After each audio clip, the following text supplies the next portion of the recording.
Bonjour à tous, c'est Big One. Donc, je vais vous faire, comme vous le voyez, donc, la critique de Captain America 2 qui est sorti il y a peu de temps.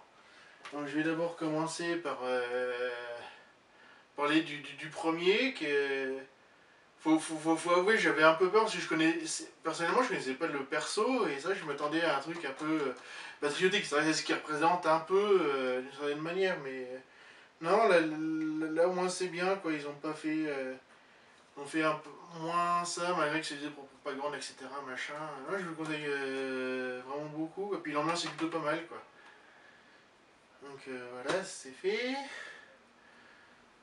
Donc ensuite, pour le premier...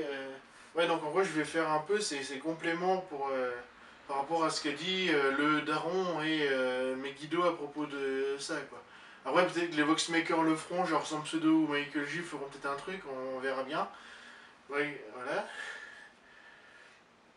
Donc, que dire, bah, déjà pour commencer, c'est vrai que moi, quand je l'ai vu, ça m'a fait un effet waouh, quoi, parce que c'est vrai que c'est... Là, j'étais assez surpris, mais même si moi j'ai bien aimé Thor 2 et Iron Man 3, là j'avoue, j'étais quand même sur le cul pour une histoire comme ça. Après, c'est peut-être le comics aussi qui est déjà comme ça à la base sur le soldat de l'hiver, justement, quoi. Euh, voilà. Ensuite, oui, pour Megiddo, il avait dit pour la scène au début, sache que ouais, je n'avais pas compris pourquoi il avait dit, ça ressemblait vachement à Metal Gear Solid 2, la première scène avec le bateau. C'est vrai que c'est à peu près pareil, malgré je sais plus s'il pleut ou pas, plus dans le film, j'ai vu dimanche, donc j'ai un peu oublié certains trucs. J'ai retenu pour le bateau, il y a quand même l'apparition de Batroc, qui est un Français qui fait de la savate et qui dit des utalors. Il parle en français un peu, la version anglaise. Alors que là, pour l'acteur, ils ont pris un Québécois champion de Ultimate Fight de UFC, donc Ultimate Fighting Championship, donc c'est pour ça que le combat est plutôt pas mal, mais même si après on le revoit à un moment donné sur le Shield.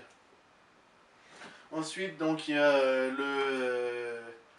le Faucon, donc pour ceux qui lisent ça qui est quand on voit le look qu'il a dans les 70, c'est un peu kitsch, quoi, donc au moins. Comme moi j'ai pris la version Ultimate est quand même mieux en termes de look que ça, parce que sinon ça fait costume de carnaval, on va dire, hein, malheureusement. Et au moins c'est bien, il fait un sidekick pas un peu pas caricatural et tout, quoi. Il y a quand même pas mal d'humour quand même aussi dans le film, qui est plutôt pas mal, malgré le truc très très sérieux. On sait que vu ce qui se passe, il va y avoir une grosse répercussion sur Agent of Shield. Je vais pas dire pourquoi. J'ai bien aimé quand même la référence à Wargames qui en plus bien apporté parce que justement ça apporte le retour de Armin Zola. Je vais pas dire ce qui devient, hein, ceux qui lisent les comics savent de quoi il en tient, hein. Mais l'ambiance est plutôt pas mal, justement. En plus c'est bien, donc on apprend quand même beaucoup sur le Shield, parce que c'est vrai qu'on le voit pas beaucoup, donc puis le père de Stark qui est là, par exemple, qu'il y a toujours une présence, moi, c'est bien. Parce que c'est vrai que ça se détaille, c'est quand même, on sent que c'est quand même la suite à Avenger, mais c'est aussi quand même la suite avec Captain America, quoi. Il y a quand même une continuité. De toute façon, c'est le même scénariste, donc pour les deux Captain America, donc forcément, il y a quand même une continuité envers ce qui s'est passé, quoi. Il y a aussi une référence à Pulp Fiction qui est pas mal aussi. Bon, c'est pas. Ne vous inquiétez pas, c'est pas celle. Justement du Royal Cheese, hein. Non, non, c'est totalement autre chose, hein. Vous verrez, hein. Quoi dire. Ah oui, il y a en termes d'easter egg, il y a quand même beaucoup, mais ça, parce qu'on l'entend via un personnage. Justement, il y a Stephen Strange qui va introduire un futur film. Là, il y a quoi d'autre? Oui, il y a le sénateur d'Iron Man 2 qui est de retour. Je vais pas expliquer pourquoi, ça spoilerait, et voilà. Ça spoilerait vraiment toute la base de l'histoire. Oh, mais après, pour ce qui est du soldat d'hiver, on le voit pas j'avoue, on le voit pas beaucoup. il met pas mal de temps à venir, mais après la première séquence avec je sens qu'on compte Nick Fury dans les rues de Washington. Oui, c'est plutôt pas mal. Ça rappelle presque, on va dire, celle du Joker, on va dire, dans Dark Knight. Peu ça, le mec qui est là, il arrive.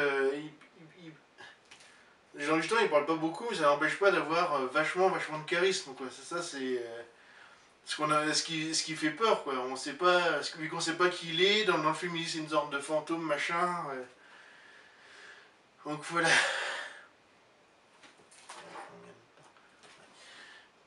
On peut dire d'autres.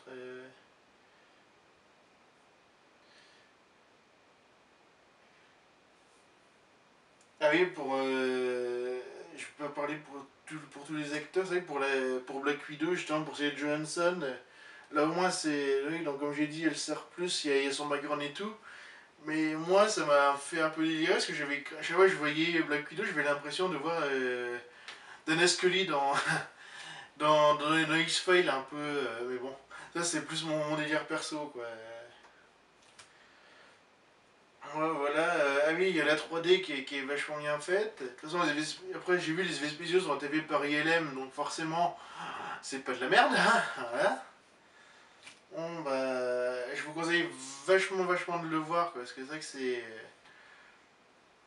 c'est en dehors un peu du film de super-héros, quoi. C'est vraiment un film comme ils disent beaucoup dans les critiques, quoi. C'est un film un peu années 70 80, quoi. Les personnages sont très fouillés et tout. Il y a pas mal de retournements de situation qui est vraiment super la première fois qu'on le voit, justement, quoi. Donc, bon, bah voilà. Donc, ce soir, je vais me refaire justement The Amazing Spider-Man avant la sortie du 2 fin avril, là. Amazing Spider-Man que j'aime beaucoup. C'est la dédicace à lui. Je sais que je vais me faire je vais me faire massacrer, mais c'est pas grave. Donc voilà, la critique je la ferai vendredi je pense. Ça et puis on verra bien après. Bon bah donc à une prochaine fois.